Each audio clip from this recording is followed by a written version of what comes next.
इतिहास में कुछ नाम ऐसे होते हैं जिन्हें सुनते ही एक अजीब सा सन्नाटा पसर जाता है। एक ऐसा ही नाम है जिसे लेने पर जहन में मतलब युद्ध, लाशें, नफरत, आग और चीखों के सिवा कुछ नहीं आता। आज हम अडोल्फ हिटलर पर जो हमारे पास स्रोत हैं, उनकी गहराई से पड़ताल कर रहे हैं। और देखिए, सबसे पहली और कह सकते हैं चौंकाने वाली बात यह है कि ये कहानी किसी राक्षस के जन्म की है ही नहीं। बिल्कुल। जो दस्तावेज हमारे पास है वे साफ बताते हैं कि हिटलर राक्षस पैदा नहीं हुआ था।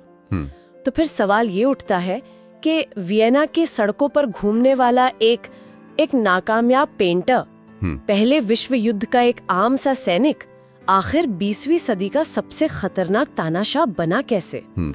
ये सफर ये तय कैसे हुआ? और आज हमारी बातचीत का मकसद इसी कैसे को समझना है। हम इन स्रोतों के जरिए उन हालात, उन विचारों और उस मनोविज्ञान को परत दर परत खोलेंगे जिन्होंने एक मामूली इंसान को इतनी बड़ी विनाशकारी ताकत में बदल दिया। जैसा कि एक स्रोत में लिखा है, ये कहानी सिर्फ एक आदमी के पागलपन की नहीं बल्कि इंसानियत के घुटने टेक देने की कहानी है। हाँ बिल्कुल। तो फिर शुरुआत वहीं से करते हैं जहाँ से ये सब शुरू हुआ। तानाशाही की उस भयावह तस्वीर से पहले हिटलर की अपनी जिंदगी की तस्वीर कैसी थी? हमारे स्रोत बताते हैं कि उसकी शुरुआती जिंदगी गरीबी, नाकामयाबी, अपमान और टूटे हुए सपनों का एक लंबा सिलसिला थी। और यही बात तो सबसे हैरान करने वाली है कि जिस आदमी ने दुनिया को इतना बड़ा जख्म दिया, वो अपनी जिंदगी की शुरुआत में खुद एक हारा हुआ इंसान था। हाँ, और ये हार सिर्फ कला तक सीमित नहीं थी, ये एक अस्तित्व का संकट था। जब वो वियना में था तो वो बेघर लोगों के हॉस्टल में रहता था, पोस्टर बनाकर और पेंटिंग बेचकर गुजारा करता था। अच्छा। मतलब उस दौर के दस्तावेज बताते हैं कि वो घंटों लाइब्रेरी में बैठकर जर्मन इतिहास और क्या कहते हैं नस्ली सिद्धांतों पर किताबें पढ़ता था। यहीं पर उसकी निजी नाकामयाबी को एक बड़ा कैनवस मिलना शुरू हुआ। मतलब उसे लगने लगा कि उसकी गरीबी और असफलता का कारण वो खुद नहीं है। बिल्कुल। उसे लगा कि कारण ये सिस्टम है जिसमें यहूदी और बाहरी लोग भरे पड़े हैं। उसकी जो व्यक्तिगत कड़वाहट थी, उसे एक राजनीतिक दुश्मन का चेहरा मिल रहा था। मतलब एक जहरीला बीज तो पहले से ही मौजूद था, उसे बस फलने फूलने के लिए सही जमीन की जरूरत थी। एकदम सही कहा। और वो जमीन उसे मिली पहले विश्व युद्ध के बाद के जर्मनी में। जर्मनी जंग हार चुका था, लेकिन ये सिर्फ एक सैनिक हार नहीं थी, ये एक राष्ट्रीय अपमान था। वर्साई की संधि? हाँ, वर्साई की संधि ने जर्मनी पर भारी भरकम जुर्माना लगाया, उसकी सेना को सीमित कर दिया और सारा दोष जर्मनी पर मढ़ दिया। लोगों को लग रहा था कि उनके साथ धोखा हुआ है, उनकी पीठ में छुरा घोंपा गया है। और इसका असर आम जिंदगी पर कैसा था? क्योंकि दस्तावेज उस दौर की जो तस्वीर खींचते हैं वो बहुत भयानक है। हर घर में बेरोजगारी, भूख, मायूसी। एक कहानी तो ये भी है कि महंगाई इतनी ज्यादा थी कि लोग एक ब्रेड खरीदने के लिए ठेले में नोट भर कर ले जाते थे। सोचकर भी डर लगता है, ऐसे माहौल में तो किसी का भी भविष्य पर से भरोसा उठ जाएगा। हाँ, और पता है दिलचस्प बात क्या है? स्रोत इस मायूसी को सिर्फ आर्थिक नहीं बल्कि आध्यात्मिक भी बताते हैं। अच्छा। लोगों ने सिर्फ नौकरियां नहीं खोई थी, उन्होंने अपना राष्ट्रीय गौरव और भविष्य में विश्वास भी खो दिया था।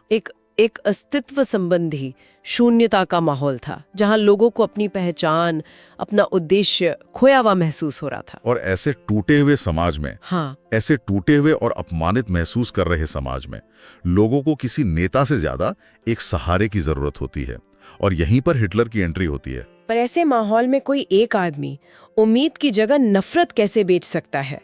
और उससे भी बड़ा सवाल, लोग उसे खरीदने को तैयार क्यों थे? क्योंकि उसने लोगों को वो दिया जिसकी उन्हें उस वक्त सबसे ज्यादा जरूरत थी। और वो क्या था? उनकी समस्याओं के लिए एक आसान सा जवाब और एक स्पष्ट दुश्मन। हमारे पास जो दस्तावेज हैं वो इस रणनीति को साफ दिखाते हैं।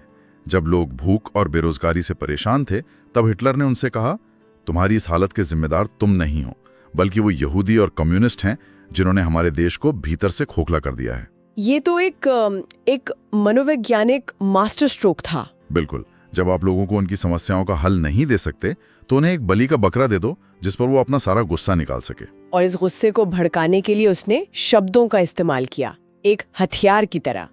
जिन लोगों ने उसे सुना वे बताते हैं कि उसकी आवाज में एक अजीब सी आग थी, उसके शब्दों में जहर था। और सपनों में सिर्फ एक ही चीज थी, सत्ता। उसके भाषण देने के तरीके का विश्लेषण भी बड़ा दिलचस्प है। वो अपनी स्पीच हमेशा धीमी और शांत आवाज में शुरू करता था। हाँ, जैसे वो लोगों के दुख को समझ रहा हो, उनसे निजी तौर पर बात कर रहा हो। और फिर धीरे धीरे उसकी आवाज, उसके हाथ पैर हिलाने का तरीका, सब में एक उन्माद भर जाता था। वो भीड़ की नब्ज पकड़ना जानता था। वो तर्क से नहीं, भावनाओं से बात करता था। स्रोत इसे सामूहिक सम्मोहन की तकनीक कहते हैं, जहां हजारों की भीड़ एक साथ एक ही भावना से भर जाती थी, गुस्सा, अपमान और बदला। तर्क पीछे छूट जाता था और सिर्फ भावनाएं हावी हो जाती थी। और इसी भावनात्मक ज्वार के बीच उसने वो एक वाक्य कहा जिसने लाखों निराश जर्मनों के जहन पर एक तरह से कब्जा कर लिया। हाँ। तुम कमजोर नहीं हो, तुम्हें कमजोर बनाया गया है। ये लाइन सुनने में बहुत सरल लगती है, पर क्या वाकई एक वाक्य में इतनी ताकत हो सकती है? अपने आप में नहीं, लेकिन ये वाक्य उस जहरीले कॉकटेल का आखिरी घूंट था जो हिटलर लोगों को पिला रहा था। देखिए, पहले उसने दुश्मन बनाया, यहूदी जी। फिर उसने अपमान का एहसास कराया, वर्साई की संधि। और फिर ये वाक्य देकर उसने लोगों को उस अपमान के खिलाफ लड़ने का एक अधिकार और गौरव दे दिया। तो ये एक वाक्य नहीं था? नहीं, ये एक चिंगारी थी जिसने लोगों के भीतर दबे अपमान को सीधे नफरत की आग में बदल दिया। अब उन्हें अपनी हालत पे शर्म नहीं, बल्कि गुस्सा आ रहा था, और यही गुस्से वाली भीड़ उसकी सबसे खतरनाक सेना बन गई। बिल्कुल। लेकिन ये कहानी सिर्फ सत्ता हासिल करने की तो नहीं है ना। यहाँ से ये नफरत की एक ऐसी अंधेरी गली में मुड़ जाती है जहाँ से वापसी का कोई रास्ता नहीं था। सत्ता में आने के बाद हिटलर के लिए यहूदी, जिप्सी, विकलांग और उससे असहमत होने वाले लोग सिर्फ विरोधी नहीं थे, वो एक समस्या थे, एक जैविक समस्या। और उस समस्या का जो समाधान उसने और उसकी नाजी पार्टी ने निकाला, वो इतिहास का सबसे काला अध्याय है, Holocaust. Concentration camp, gas chambers और 60 लाख यहूदियों समेत करोड़ों लोगों की सामूहिक हत्या। ये सिर्फ आंकड़े नहीं हैं। नहीं, ये उस नफरत के गवाह हैं जिसने इंसानों को कीड़े मकोड़ों की तरह खत्म करने का एक पूरा इंडस्ट्रियल सिस्टम बना दिया था। और यहाँ एक बहुत जरूरी बात समझनी होगी जिस पर सभी स्रोत जोर देते हैं। क्या? ये सब कुछ किसी पागलपन का नतीजा नहीं था, बल्कि एक सोची समझी विचारधारा का परिणाम था। मतलब ये कोई अचानक आया हुआ गुस्सा नहीं था? नहीं, ये पूरी योजना थी। इस विचारधारा के 2 मुख्य स्तंभ थे।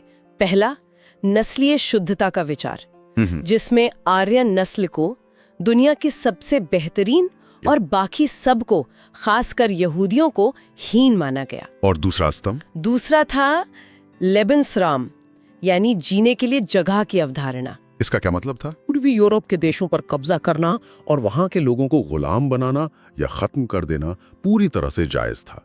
तो ये सिर्फ नफरत नहीं थी, ये एक पूरी व्यवस्था थी। हाँ, जिसे अकादमिक और वैज्ञानिक भाषा का चोला पहनाया गया था।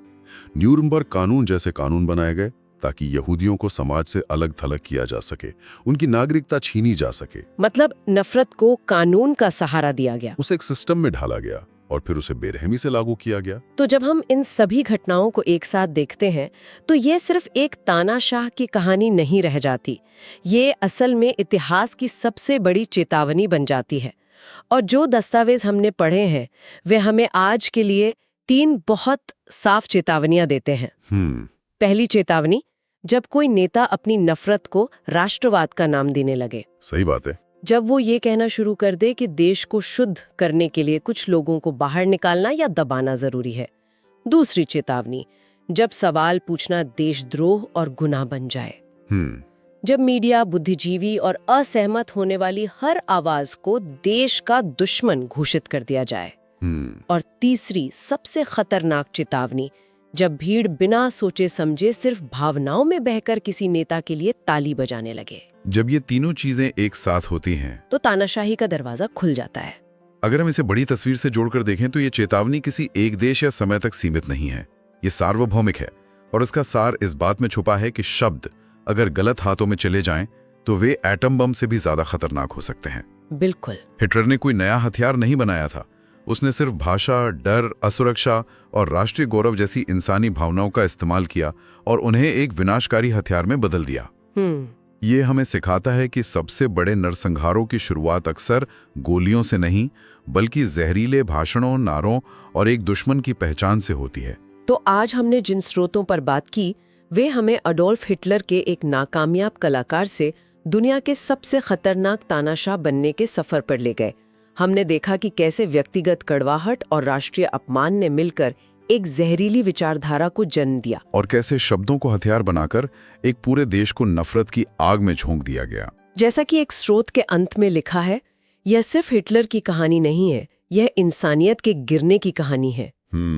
यह इस बात की कहानी है कि जब लोग सोचना बंद कर देते हैं और सवाल पूछना छोड़ देते हैं तो क्या हो सकता है। और ये हमें आज के दौर के एक बहुत ही महत्वपूर्ण सवाल पर लाकर छोड़ता है। हम इतिहास क्यों पढ़ते हैं? हाँ, क्या सिर्फ तारीखें और घटनाएं याद रखने के लिए? नहीं, आज की हमारी पूरी बातचीत का सार इसी सवाल के जवाब में है। इतिहास को अगर समझा ना जाए तो वो खुद को दोहराने का खतरा हमेशा बना रहता है, और ये सुनने वालों के लिए एक विचार छोड़ जाता है। आज जब हम सूचना और दुष्प्रचार के महासागर में जी रहे हैं, तो क्या हम अपने आसपास, अपने समय में इतिहास की उन चेतावनियों को पहचान पा रहे हैं जिनकी गूंज आज भी सुनाई देती है? क्योंकि इतिहास को दोहराने से रोकने की जिम्मेदारी भी आखिरकार